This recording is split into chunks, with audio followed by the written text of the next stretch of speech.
911, what's your emergency? People coming around my bed and them saying, "This is Kayla Storr, a 17-year-old girl who was recently diagnosed with autoimmune encephalitis," and go on. And it was kind of weird for me to be laying there and like 10 people around me talking about me, and I'm just like, what is going on?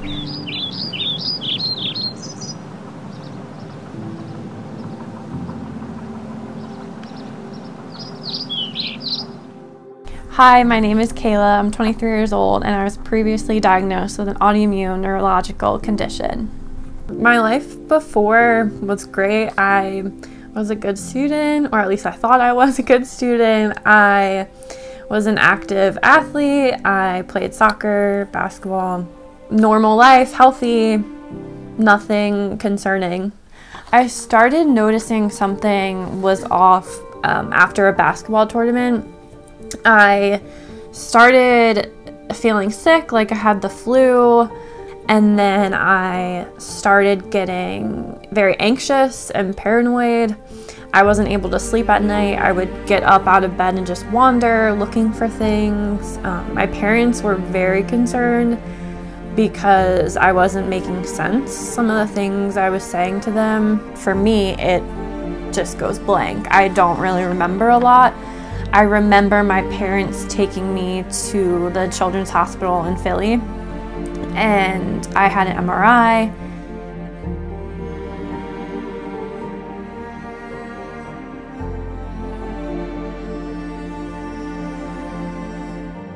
And on top of that, I was hallucinating.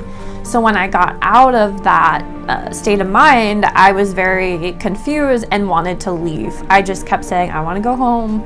I don't want to be here.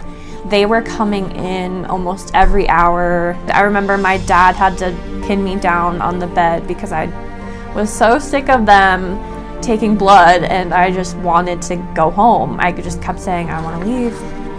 And I don't recall having seizures, but I guess I had a lot of seizures one night. So it really was getting worse while I was at the hospital. At that point, we were so exhausted from looking up everything we could. My parents were Googling things that it could be. At that point, I thought I did something to get where I was. I thought, what did I do wrong? Why am I here? Why am I struggling? So it was just very rough to not understand what was going on and to progressively get worse. So my diagnosis, they came back and told us that it was the Anti-NMDA encephalitis.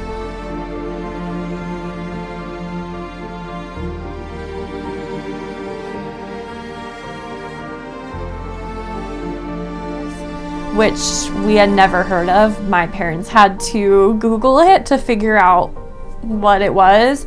So as soon as I got diagnosed with that, they started an emergency treatment for me right in my room that night. And that night I remember feeling like, oh my word, I know where I'm at. I'm at a hospital. It was like I woke up from a deep sleep of not knowing what was going on to immediately feeling different and being able to recognize people and realize where I was. It registered with me that, okay, something's going on. I'm here for a reason. They're gonna help me. And that was awesome to be able to slowly come back to myself. I still had a long road of recovery, but that night I just remember being like, oh, my name's Kayla, I know where I'm at. We're getting closer to the finish line.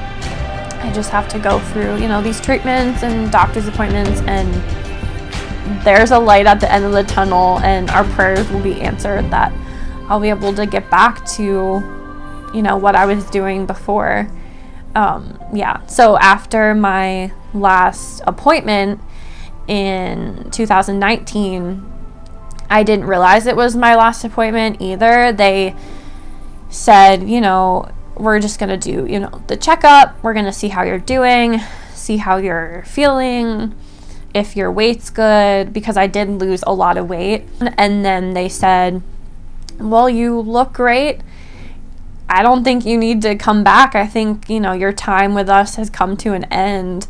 And that's when it clicked. Wow, the past couple years, like, that's over. That, you know, tough time, I can close that chapter and move on. And I wanted to just walk through the hospital and kind of relive everything again. I thought it would be good for me because oftentimes at night I would just lay in my bed thinking about, you know, everything that happened.